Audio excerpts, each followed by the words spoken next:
Well, hey there team, welcome back to the channel and welcome back to a bit more Hardspace Shipbreaker. So we're doing a very hard, heavy cargo GECKO, I believe, and we pulled the reactor quite successfully. This will be shift 2, but we kind of shit the bed when it came to, I didn't properly vent the entire system for no reason other than just laziness, to be honest. And then we had an issue with the sort of door locks and an explosive decompression as it goes. But we mused about some interesting thoughts about how maybe that could be not rectified, because there wasn't strictly anything wrong with it, but maybe some changes that could be made. We did find a glitch, which I'm calling a glitch. We found essentially a bug in that you get explosive decompression doors that blow the frame off if you cut the door out, but if you burn out glass, it just gently decompresses. It's unbelievable. So I'm sort of glad we found that at the very least.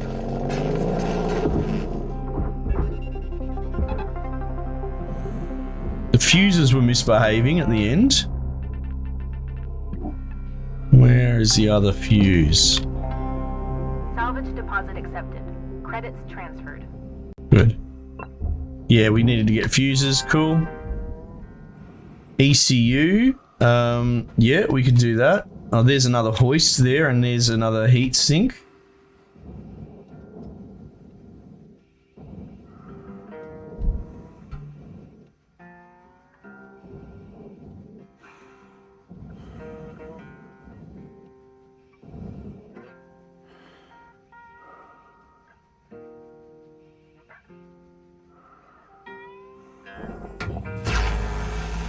I have concerns doing this. Oh no, that's the heatsink backer. That's fine.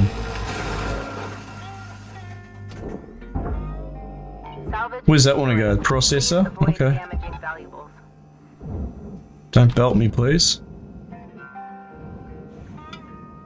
Alright, so I think if we pull the coolant out of this, we render the entire system basically inert.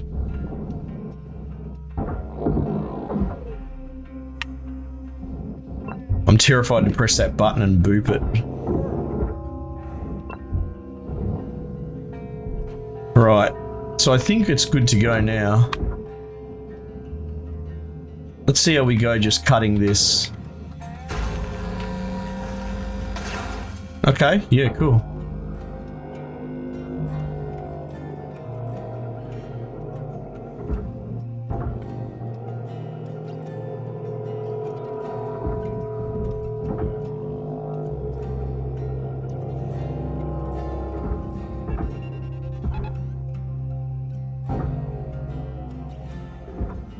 Alright, there's your ECU.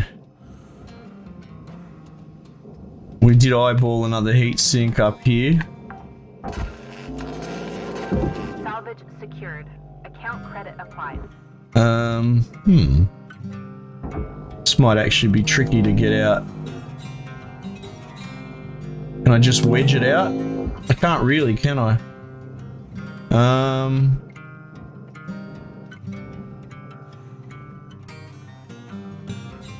What do we reckon here? I guess I could just burn this corner out here.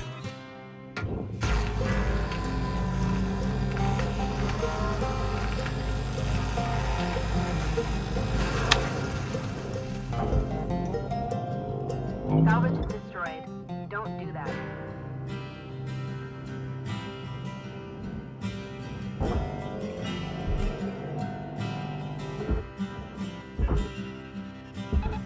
Tell you what though, how good are some of these improvements on the barge? I'm getting excited for the wipe.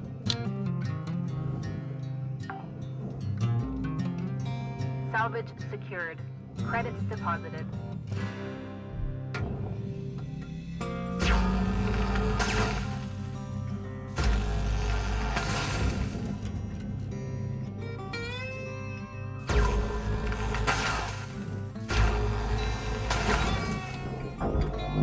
Should be able to fit this through. If I can fit my fucking square head through, then I can fit this square thing through. Logic. I'm getting slightly less terrible at these controls though, I'll tell you that much. Alright, so there's still another heat sink floating around. Salvage secured. Account credit applied. There it is up the back.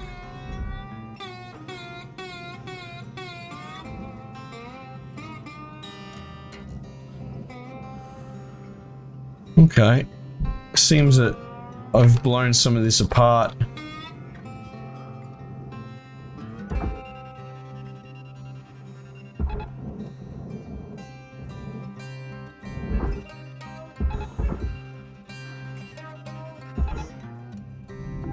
Processing valuable object. Credits awarded. Up you go.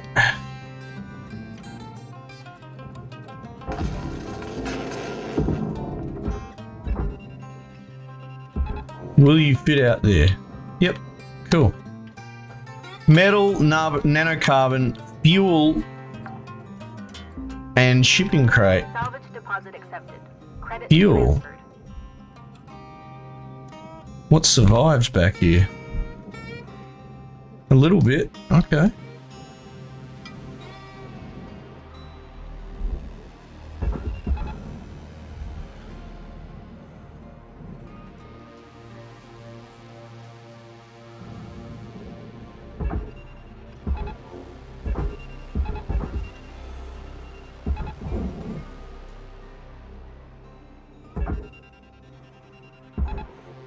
Oops.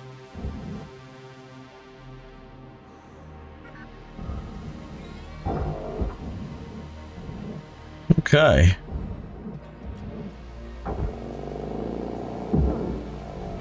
Valuable object processed. Credits deposited. There's still a thruster intact, funnily enough. 2 thrusters, but I think the work order demanded 3, which is a shame. Oh, I'm inclined to think that this fuel work order is in error unless the thrusters will give us fuel. The fuel line's a big maybe. I think it's glitched. Where do you go? Processor? Barge? Am I going to get myself in trouble quick releasing these? There's only 2 if I'm fast. Great, I got caught on that. Fuck.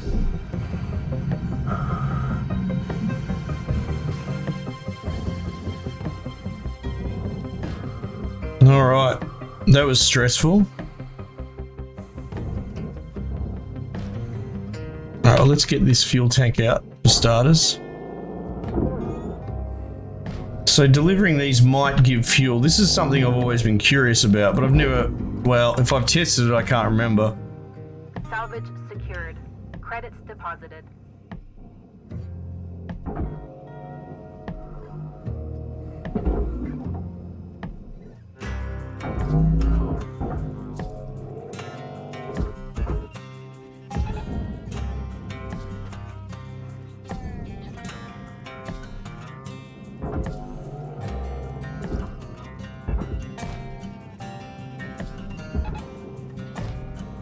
Right, so...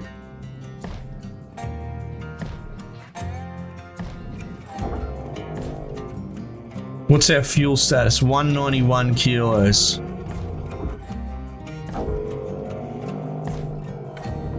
Valuable object processed. Credits awarded.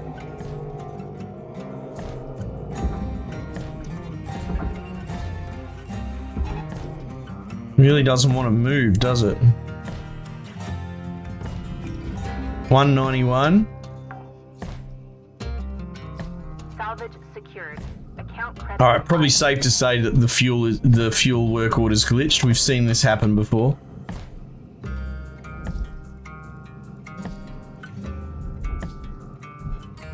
So let's get to work on the shipping containers.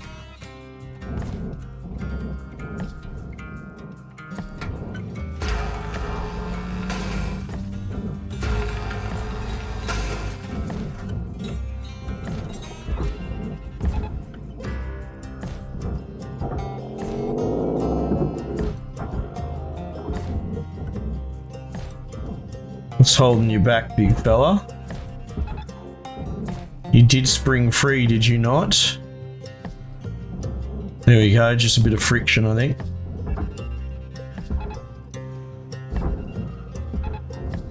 There's something to be said about working on a damaged ship. I look forward to us getting things that aren't necessarily pristine, or more of a motivation. I've talked about ticketing systems. I really hope that they are what's coming in the new thing. In that, like, if you want to work on a big, good ship, you have to sort of get a bunch of mackerels. You have to do like 3 mackerels to earn credits towards buying a work order. Like, I would love if that's where it's going, that you have to purchase work orders, so that if you do what I've done here and you've blown half the ship up, you are incentivized strongly to finish the job. Do you know what I mean? Because I think at the moment, the way it stands, Valuable component incinerated. there's not a lot of reason not to just reset. I mean, honestly, I was tempted to just reset this whole thing when I blew it up. And I would love if the game actually kind of strongly penalized you for doing that. And in that way, that would introduce the gameplay mechanic that I'm suggesting, which is to say, damaged ships. You fuck up and you blow a ship half to pieces, but you still have to spend shifts rectifying your mistake with that busted up husk and making the most of it. Salvage secured. A bit more of a strenuous sort of monetary system. Like at the moment, it's just window dressing, but something that's sort of penalty heavy would be good. Salvage secured. Account credit applied. Because I think I'm not the only one that feels that way. Like, at first everyone's like, this is so good, it's going to be like Animal Crossing, you know, you got to work against the debt. And then you realize you're right, it is like Animal Crossing. Once you figure out how the game works, you don't actually give a living fuck about the debt. I haven't played much Animal Crossing, right? I played a tiny bit way back in the day. But I get the feeling that it's not the debt that really affects anything, rather there are bottlenecking mechanics, like you have to do this to get this thing. Like the fact that you're perpetually in debt doesn't matter that much. Like, it's a cool gimmick, but it's not fully realized.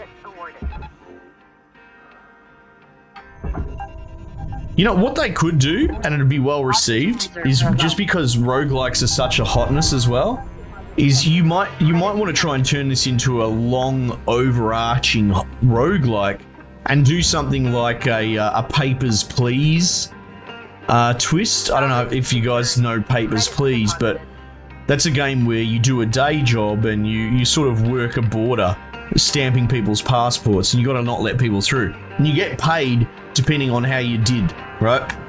What I was thinking more is the meta component, because, you know, people will come and say, just let me through, my wife was through, but they're not going to let me through. Like, it tries to create moral quandaries. Now, I'm not saying that this game needs it, but the point is, you have to choose between doing the gameplay loop your way and also looking after your family in a meta progression. So between each mission, what happens is you have to pay for medicine for your sick kid, you have to pay for food for your family and your parents, parents, so your grandparents, or whatever you want to call it, the in-laws.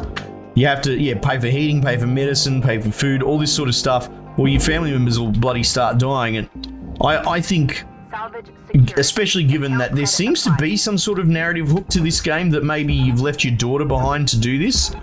What if between shifts you were required to contribute to, you know, these meta back home progressions, and so, and that comes to a point in your debt, but maybe even like something approaching a margin call or whatever, so like your debt can have a line, but your line of debt has a limit, right? Credits deposited. So, because at the moment it's just fucking unlimited, no one gives a shit, right? You just do whatever you want. But incentivized, you could keep the debt mechanic, but you have to do X performance over X shifts. Maybe it's not every shift, maybe it's once every 7 shifts or something, you know what I mean? Like a week, that you have to pay bills or something like that, and if you don't, you can actually fail.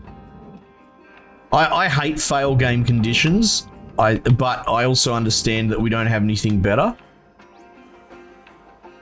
And I gotta wonder, like,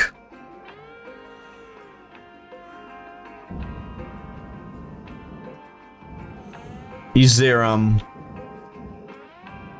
what was I going to say? Well, hang on, we're just up to nanocarbon and metal.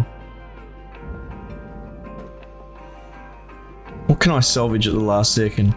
Yeah, but I feel like this game could benefit from a fail state, to be perfectly honest. I'm not saying it has to be. I'm just musing, right? My decisions on this might change tomorrow.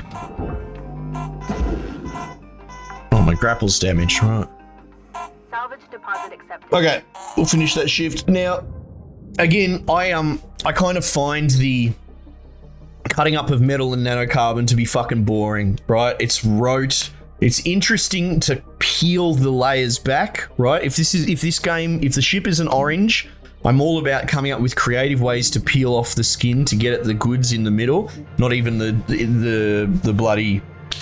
the actual flesh, but maybe even, at the pips, like getting in there, doing the surgery. The surgery's interesting. Fucking cutting up chunks of the skin and metal and throwing that in the bin, that's not interesting. That's a fucking floor cleaning simulator, right? So we did the interesting work orders. We pulled out the cool little bits and bobs. I'm not going to do another episode on this particular hull, right? Because, well, I blew up a bunch of the work orders and the only thing left is nanocarbon and metal. Now, if you have objection to that, remember, it's my channel, I'll play it however I want, but consider, like, why are you playing the game? I'm not judging or anything like that, but here's something on the side, right? Say you were playing a surgeon simulator game, right? And it's all about solving the puzzle of, like, pulling the bloody guts out and the hearts and the intestines and getting in there and replacing them and all that, right? It'd be like at the end of all that, it then requires you to, I don't know, replace all the dude's fucking skin or something like that, or put clothes on him or undress him or something. Do you sort of see what I mean? No one's interested in that sort of outside bit. It's about getting in and navigating the puzzle. That's the interesting part. Otherwise, like I said, you're just working out your own idiosyncratic measuring system or it's not measuring, but use your words, Scarlet. If you're cutting up the hull and just throwing all the hull bits in and you're enjoying that on its own, that's less about this game and it's more about an idiosyncratic sort of leaning. But don't get me wrong, I'm not judging at all, because I play a lot of games like Satisfactory and Dyson Sphere, and all of those, a big part of the loop and a big part of what makes those games even longer isn't even the gameplay loop itself, it's the fact that people in that STEM leaning mindset that want to do engineering and logistics games, they have idiosyncratic leanings of how to organize everything and line everything up and put them all in different sectors and pull it all down and rebuild it again. And ultimately your net productivity is shit because you're constantly fucking trying to come up with a more refined system to suit your own insane brain. I'm in that category. We're all in that category. I get it. But if we get to a point where I clean out all the work orders and it's literally asking me to peel the skin off a fucking mandarin and throw it in the bin, that's not a gameplay mechanic, right? Not at all. And so I'm not going to do that. But having said that, I'm not just going to whinge about it. I'm just not going to do it. I would love if the game incentivized me to. Like I said, they need real financial repercussions in the game, potentially a fail state, some sort of overarching meta roguelike. That's just what I'm suggesting off the top of my head. But it could be anything. I'm sure someone could come up with a better idea as well. But incentivize me. Incentivize me to strip the shit out of a hull and really throw away that skin and all that and give a fuck about it, because the only penalty in this is potentially you make less money against your debt, and no one gives a shit about the debt. Like, it was a fun gimmick at the beginning, but it's not realized yet. So yeah, this isn't necessarily scathing, harsh criticism or me being angry. This is observational stuff of a game that I love, and I go, here's some errors here, here's some things there, this is what I suggest could fix it. We're not just going to whinge, we're going to offer suggestions. So that's sort of what I'm sorry, I just had a quick sip. That's what I'm going on about. I think at the moment there needs to be incentive to put the skin and all that into the, the furnace and the metals and all that. On the other side, I think what they honestly should do, take them out of the work orders, abandon them, devalue them so they're worth nothing, take the focus away from that. I wonder how many people, because, people want to watch the number go up, and I know you can get a lot of money for the nanocarbon and all that, how many people just farm it for the skin? And I'm like, oh, what game are you playing? Are you having fun? Are you even having fun? It makes me think about the people that chase achievements and all that, because I used to do that when I was younger, right? This anal collecting platinum trophies and achievements. And I'm like, are you a slave to an addiction, or are you actually having fun in that? But then the fun that you're having, is that got anything to do with the game you're playing? Remember, I mean, I'm getting on a quick tangent, but just real quickly, because it is relevant. I still remember there would be a huge culture of people borrowing video games from tape shops, or rather, buying them from like an EB and returning them, or GameStop, whatever you want to call it. It'd be a shit game, but it was known on the internet for being really easy to like platinum and get the achievement points. So there would be people, now I never went that far, but I understand there's a whole culture of people that will buy a shit game that you can get easy achievement points for and then return it, right? Did you have any fun? You're fueling something that's bordering on an addiction. Everyone's different. There's going to be a different scale. Some people might just like to casually chase the achievements, but then there's a huge culture of people that do that. And I'm okay with having achievements added onto a game for those people, but you've got to be careful when you start letting that shit slip into the gameplay loop. Like, have a meta overlay for Xbox Arcade to give you achievements, or Steam overlay. That's great. Keep it outside of the game for the people that are anal about that. But we come back to this, and I feel like the whole buffalo, this ties into that, the skin, these things aren't what make Shipbreaker really interesting. Shipbreaker is about going into a hull, hypothetically, it could be this, blowing up half of it by accident and fucking up, but still having to persevere and pick through it and unfuck the problem you created. There's a really amazing loop there, right? And pulling out the custom bits and pieces that they want as well, right? But peeling off the skin and whole buffaloing and all that, that's not actually Shipbreaker. That's these people that are addicted to achievements, if you see what I mean. And my only gripe is I hope the developers don't push down that direction and they keep true to their main thing. But you never know. You never know. Anyway, just some thoughts. Interesting stuff. One other thing, yeah, I think there needs to be more constraints on it. They've made a Zen mode, that's fine. Keep the Zen mode Zen. Keep the main game fucking hardcore, right? If you have a work order and you need X computer monitors and all that, they should have shift limits on it as well as time limits, right? Some people might whinge about that and be whatever. Okay, go play Zen mode, right? But they really should clamp you and make you go under the pump to tick the boxes if they're not going to introduce some sort of spending metagame or something. But at the moment, it's a bit too Zen mode. It is a bit too meandering. Look at, we've tried now, and I recognize it's early access and they're about to introduce some new stuff, so we'll see what happens, and I'll eat my words if that's the case. But like, I've come up with my own system of let's follow the work order because it's tough to do some of those things, and it's random, and it's kind of, you know, it's kind of like a quest list. But I had to come up with that approach on my own. I would rather the game took your hand and showed you how to play it and gave you a bit more of a straight line path anyway. Anyway, I'm absolutely ranting and meandering, but it's and none of this is coming from an angry place. We've had angry rants about this game, but this is more just sort of observation of what are they doing with the meta of this game, with the overarching objective, all right? Because I'm curious, because it's not apparent just yet. At the moment, it's just infinitely grind ships however you want, which I think people will get bored. People in this modern setting will go, okay, cool, and they'll walk away if that's what the game ends up being in its final form. Okay, team, thanks again for joining me. I might just leave it there for the time being, and I'll catch you guys on the next one.